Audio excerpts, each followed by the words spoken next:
Hi, you beautiful souls. Welcome back to another podcast episode. It has been a while. I think it has almost been 1 year. And what a year it has been. What a year it has been. It is officially today Bali's new year. And I'm in Bali, as you can see if you're watching this on YouTube. And if not, now you know I'm in Bali and it's officially the new year. And the last year has been very interesting for me. Hence the topic of today: rebirth, ego death, and dark nights of the soul. These are the topics because they're very close to my heart at the moment. And they're very popular. There is a very popular term nowadays. But before we dive in, as you can see, I'm filming now. And for you, this might be the first time that you're seeing a video podcast from me. For me, I actually already filmed 4 different podcast episodes. However, the difference was that I recorded them, stored them on my laptop, and my laptop completely crashed. So, here I am, starting anew. I guess it was not meant to be, the podcast episode was not meant to see the light of day. So here's the first video episode of me doing the podcast, and this time it is in Bali. So I will continue to make video episodes because I felt I am in the most beautiful countries, most beautiful islands. I have the most beautiful, incredible views every day. Why not give you a little bit of that magic? So here we are, me blessing you with a little bit of Bali magic. Let's dive into the topic of today: ego death, dark night of the soul, and rebirth, because those 3 are very, very close related. And it's kind of a popular term nowadays to say, like, I am experiencing a dark night of the soul, or I've experienced an ego death, or I've experienced a rebirth. But what are those actually? And what are some of the symptoms? But also, how can you support the process? Because if you don't support it in the right way, it can be deeply painful and deeply uncomfortable. Now, as I mentioned, this topic is very close to my heart because over the last year, and as I mentioned, today is Bali's new year. So if we take this calendar, the last 12 months have been very intense for me, and I've been through many different ego deaths. And I felt like right now I stepped into that rebirth. So as I was thinking about that the other day, I was like, we need to make a podcast episode about this because so many people are actually experiencing this. So let's dive in. How to know when you're experiencing ego death, how to know if you're experiencing a dark night of the soul. Let's start. Okay, so there is quite a big difference between ego death and a dark night of the soul. A dark night of the soul, if we're talking about symptoms, is almost excruciating. You don't know who you are anymore. You don't seem to be able to hold on to anything. Your life is switching in such a way that you feel like you have zero control about it. When you're in that space where you're not who you used to be, yet you haven't stepped in that version of you that you know is waiting for you, that you know is ready for you to step into. So those moments can be so painful and so excruciating. Oftentimes this comes with symptoms like anxiety, a super dysregulated nervous system, so that can look like panic attacks, that can even look like depressive episodes or depressive feelings, that can look like completely being done with life, like not even knowing, like, what am I doing here? Like, why am I even here? Some of these symptoms can be so intense. You don't have anything to hold on to. All of the things that you used to have in your life seem to somehow fall away. They can be friends, they can be relationships, they can be anything. Work, financial situations or statuses, or any of the things that you used to be able to hold on to seem to have dropped away. And that feeling can be so deeply excruciating. So to explain a little bit about ego death, let's start with what is ego in the first place, right? We came onto this earth with an ego to help us differentiate between you and I, me and the lion, me and other people, so we know that I am who I am and you are you, right? So we can see a difference. Without our ego, we recognize that we're all one and there's not really a purpose to live our own life, right? And we came onto this earth to experience human existence, right? So our ego is here to let us know, hey, there's a separation between you and I. Now, knowing that, our ego often has control over us. You often see people being completely controlled by their egos. And one of the reasons is because our ego also has the purpose to keep us safe, right? Because it recognizes I am me, you are you. If there's a lion in front of me, I need to fight that lion in order to survive, right? So this is one of the purposes of our ego. So our ego is also here to keep us safe. Now, what does the ego do? It clings to certain statuses, certain labels, in order to keep us safe, in order to survive. So, knowing that our ego clings to status, clings to labels, clings to anything that's the same, right? And that can even be very unhealthy situations, very unhealthy patterns, and also things that just don't serve us any longer. But for our ego, it's like we are familiar with this situation. We know how to survive here. Why on earth would we change that? Why would we want to change that? So our ego's purpose is not to live up to our highest potential. It is to help us survive. So what happens with ego deaths, in the moment when we're experiencing an ego death, it's like a part of us is dying, which it is. Our ego is. So when we don't have, for example, a certain label anymore, we don't have a certain status anymore, or some of the similar things that we used to have, our ego will panic. It will think, okay, we might not survive this. We might die. And in a sense, your ego's right. Because that version of you that your ego clung to, that your ego so desperately wanted to survive, is dying. So that version of you is dying, and that's that version of you that your ego is trying to protect. Your ego doesn't know what's on the other side. It doesn't feel like it can protect you on the other side, right? So that is an ego death. Now, what is the difference between an ego death and a dark night of the soul? Because they're quite similar. However, the difference is when we allow an ego death to happen and we are able to surrender and to trust that it is guiding us into a next level, into a layer deeper, we do not need to experience the dark night of the soul. It is not necessary. The dark night of the soul can be excruciating. It is almost us resisting different versions of the ego death. So, in my life, I've been through a dark night of the soul. The last 12 months, I have experienced multiple ego deaths. However, I recognized that that version of me was dying and that I was experiencing an ego death. And I, as best as I could, really not perfect whatsoever, as best as I could, I surrendered. And I said, I trust that whatever is happening here is happening for my highest good. And that happened a couple of times over the last 12 months. And that resulted in me experiencing ego deaths, not a dark night of the soul. So, just to be clear, the difference between a dark night of the soul and the ego deaths is more like the dark night of the soul has multiple ego deaths within it. And it is almost us clinging and trying to hold on to that other version.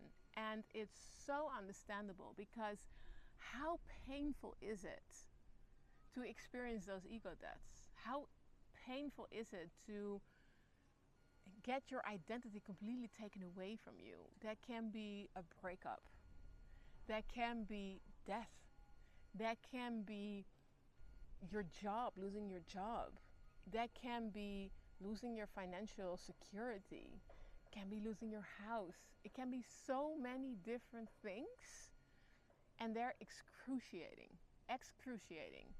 For example, losing a partner, having your partner die, or a child passing away, or you being fired at your job, or actually experiencing that divorce after years of being married. It doesn't even have to be long. When it was an intense relationship, we've all experienced some sort of version of those types of experiences, right? Some might be more painful than others, but we've all experienced painful moments when titles are taken away, when things that we cling to, that we work so hard to create our safety and security around, are taken away from us. It's deeply, deeply painful. So, it is so understandable that we fight it. The unknown can be scary. The unknown feels unsafe to our system. Literally, our nervous system is not made to step into the unknown. Our nervous system will be like, oh, are we going to survive this? I'm not sure. I don't know how to deal with this, right? Things like that. So, because our nervous system is made to keep us safe, this can be excruciating for our nervous system. Again, like I mentioned, you can have anxiety, panic attacks, you can feel depressed, and there can be so many other symptoms that are coming with that, right? Because we're stepping away from safety and we're stepping into the unknown. Now, if multiple of those types of ego deaths happen, and if you are really uncomfortable with those ego deaths, really resisting that change, there you have the dark night of the soul. Because what happens, all that you are is taken away from you. And ego death is really labeled by multiple ego deaths. So it's not just one experience. It's usually multiple things taken away from you. It can be a job, it can be a relationship. It can be so many things. But a dark night of the soul is labeled by multiple of those ego deaths. So you don't know who you are anymore. Everything that you clung to is not there. So who are you? And that feeling can be excruciating. Now, why did I decide to make this podcast episode? The reason is because I feel over the last couple of years, I've been deeply working with allowing ego deaths to happen, allowing myself to surrender to whatever needs to unfold. And as I mentioned before, I'm not perfect. I definitely also struggled at times, but I do feel like I have a lot of tools, tips, and tricks that I can give you guys in order to work with how to handle ego deaths. So, when we say dark night of the soul, what we actually mean is dark night of the ego. The soul doesn't have a dark night. The ego has that because your ego is experiencing that excruciating pain, not your soul. Your soul knows. Your soul trusts. Your soul deeply trusts that it's okay and already knows that level that needs to unfold. And within what I just said is also some of the magic on how to get past that initial painful phase of ego death or the dark night of the soul. Now you might wonder, why does it even happen in the first place? I created my comfort zones for a reason. I was so comfortable with these labels. I loved who I was, who I had around me, or all of those things, right? The thing is, when we allow our egos to cling to those things, we stop seeing what else is out there for us. Our soul wants us to up-level, wants us to live up to our highest potential.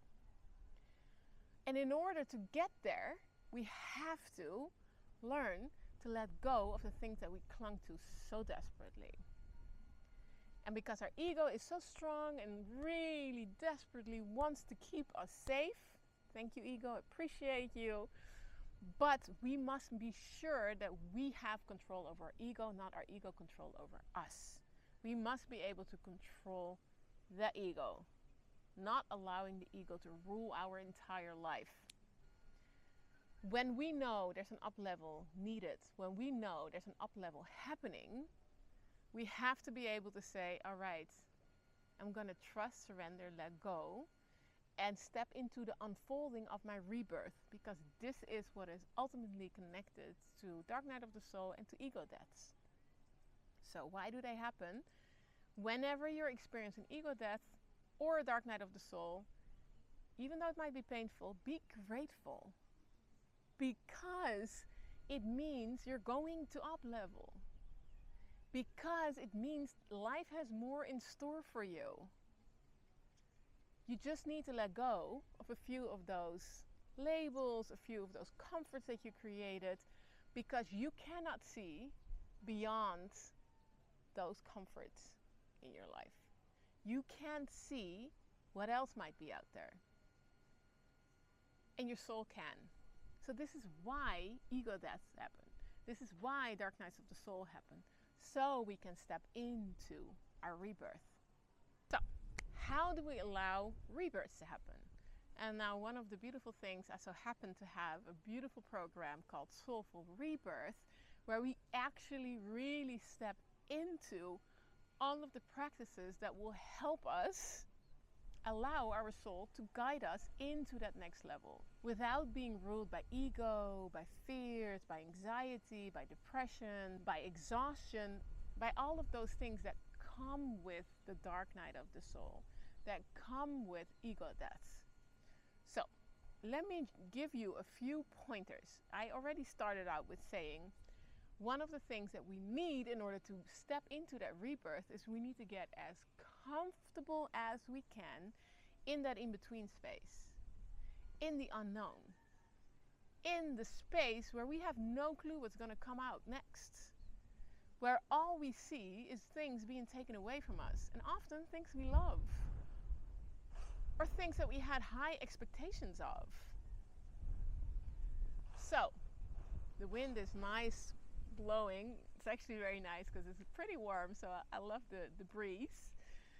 But okay, so when we go back to this, how do we get so comfortable that we can say, all right, take this person out of my life, take this job away from me, take my financial security away from me? How do we get so comfortable that we can actually step into trust and surrender? That's the second pointer, trust and surrender. It is by working with the discomfort. That's the trick. Working with the discomfort of those painful emotions, the sadness and grief that comes with maybe losing certain people, certain jobs in your life, certain comforts in your life. That comes with grief. And grief has many stages: sadness, anger, resistance, denial, bargaining. You have so many different parts of that grief phase, right? And the key to getting through the ego deaths without it even becoming a dark night of the soul, and even if you are in the dark night of the soul, the key to get out of the other side of the dark night of the soul into your rebirth is to allow yourself to sit with the discomfort. Get as comfortable as you can in the unknown. Now, what do we need in that space? Other than being able to sit with our emotions, we're going to have to get to know our nervous system very well. Because anxiety, panic attacks, depression, like all of those types of things, they come from a dysregulated nervous system, right? Fears, all of these very intense emotions that are completely overtaking our lives. They all have one thing in common, and that is a dysregulated nervous system. So we're gonna have to get to know our nervous system, and our nervous system takes care of our fight, flight, and freeze and fawn response in order, again, to keep us safe, right? So this works together with our ego, right? In order to keep us very nice and comfortable. Oftentimes what happens is that our nervous system thinks we might be in an abusive relationship, or we might be in a job where we deeply hate and really don't enjoy it. And our nervous system is like, well, you might not enjoy it, It might not be good for you, but at least I know how to survive. Your nervous system might be completely fried and dysregulated, but at least you're not dying. This is all your ego cares about. This is all your nervous system cares about. But we know better than that. We know that there's more opportunities beyond that. So we have to be able to regulate our nervous system. And we do a lot of those beautiful techniques in the Soulful Rebirth, where we really get to know our nervous system so well. And we work with really the somatics of our body and our nervous system on how to regulate our nervous system. Now, one of the things, I will give 3 beautiful exercises that you can maybe use. One of them is bilateral stimulation. Like really stimulate both sides of your body, right? Really stimulate both sides of your body. That's a beautiful way of regulating your nervous system, but also working with our central vagus nerve, our central nerve, the nerve that really is in control of our fight, flight, or freeze response. We really want to massage that one. We can't reach it, but we can work with the branches of it. So one of them is, for example, pulling your earlobes. Simple as that, just pulling your earlobes. And then we have the beautiful breath that we can work. We have so many different breath exercises that we use in order to regulate our nervous system. And I go into depth in this in the Soulful Rebirth. I can't go into depth in this in the podcast episodes, but there's so many ways that you can work with the breath. So the breath is key also in regulating your nervous system. So that's the second super important part on how to get out of the dark night of the soul, dark night of the ego, actually. And the interesting part is the actual way to get out of it is not wanting to get out of it. That's the beautiful part of it. It's really you being okay with where you're at, you learning to be okay with where you're at. And one of the things that Michael Beckwith, what he so beautifully says is, get as comfortable as you can. He doesn't say it like that, but this is my interpretation of what he says. Get as comfortable as you can as to the point where you're okay with being in this situation if this is going to last forever. Now, what does your body do if you think about this lasting forever? It's going to resist. It's going to be like, what are you talking about? I don't want this. I don't feel comfortable. That can be financial situation. That can be your love life. That can be certain statuses that you have lost. You're like, I am not comfortable here. For example, you might want to have a house and maybe you've lost your house or whatever. I'm just mentioning something. But it can be whatever you've lost, right? And you're like, I don't want this to be forever. So you will resist because your ego is clinging still to that old version of you. So it will say, what are you talking about? But this is the trick to getting out on the other side. It is first getting as comfortable as you can with where you're at. If this were to last forever, what do I need right now to be okay? Learning how to sit with your emotions, learning how to feel them, express them, release them.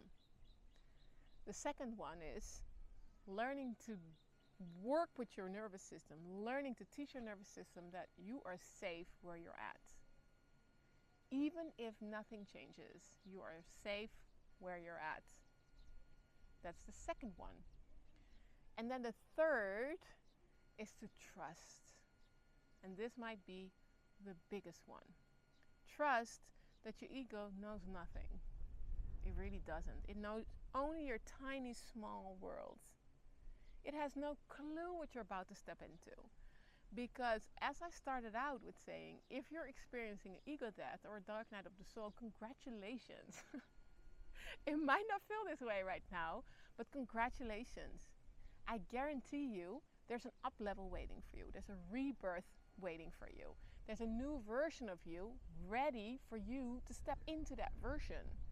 But you can only step into it if you let go of what you think you only know.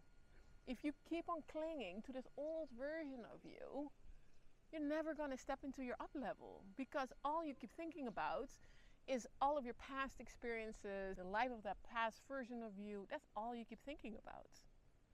And what we want to do is we want to say, no, I'm letting all of that go. I know nothing. I trust that there's more from me. I trust that I'm taken care of. I trust that I'm protected, that things are happening for my highest good. And believe me, I know some of these things can be super painful. Some of those experiences can be excruciating. Some of those things that have been taken from you can be so deeply painful. However, trust that this is only what you're seeing right now. You're not looking further. You're still looking from that old version of you. So what we want to do, we want to allow that rebirth to happen. We want to allow that new version of you to emerge out of the ashes like a phoenix, literally. And all brand new. Let go of all the labels, all the experiences of that past version. So that means being okay with stepping in the unknown, stepping into trust and surrender. Now, how do we allow a rebirth to happen? One of the important things is the first steps I already mentioned, those first 3 steps. If you're in the middle of a dark night of the soul, I would highly recommend to focus on those 3 steps, because the rebirth will happen after that. If you rush towards the rebirth, you're going to miss an essential part, which is that old version of you needs to die. It needs to die. And years ago, when I was experiencing the dark night of the soul, I was sitting in an ayahuasca ceremony. For those of you who don't know about ayahuasca, it's a beautiful plant medicine that really helps you connect with the deepest parts of yourself, deepest parts of your soul, deepest parts of the universe. And during that ayahuasca experience, during my ayahuasca journey, I experienced a death. And one of the things with ayahuasca is when she lets you experience things, it's never just, yeah, I'm dying, but I think I'm not actually dying. It's like you're actually dying. This is what it feels like. It's like you're actually experiencing death. And my dark night of the soul was over a period of, I think it was 1.5 years that my dark night of the soul was happening. And keep in mind, I was still really practicing with allowing those ego deaths to happen. So that's why it also took me 1.5 years. But ego deaths can even happen longer periods of time when you resist it long enough, right? But dark nights of the souls tend to be a longer period. It's multiple ego deaths, longer period of time. So if you're like, you know what, I am in that in-between space. I know that version of me wants to emerge. I'm waking up tired every day. I'm having all these negative self-talks in my head. I'm experiencing anxiety, maybe even panic attacks or feelings of depression, or just like that general feeling of unhappiness with your life. And you're just ready to let that version of you step into your life. So that version, and I'm saying that, and I'm pointing to the right, that's mainly for YouTube, but I guess not for when you're listening. But that version of you that we were talking about, that rebirth, if you're ready to allow her to show you all of those incredible things that can happen in your life, all of that profound joy and happiness with your life that you've created, full of complete joy and happiness, if you feel like, okay, I'm ready for that, but I would love some support with it, because let's face it, this is not an easy journey. I will post a link both in YouTube, as in Spotify, as in iTunes, where you can sign up for that free training where I will help you step into that version. And we will work more with the tips and tricks on how to allow that old version of you to peacefully die so you can allow that new version of you to emerge.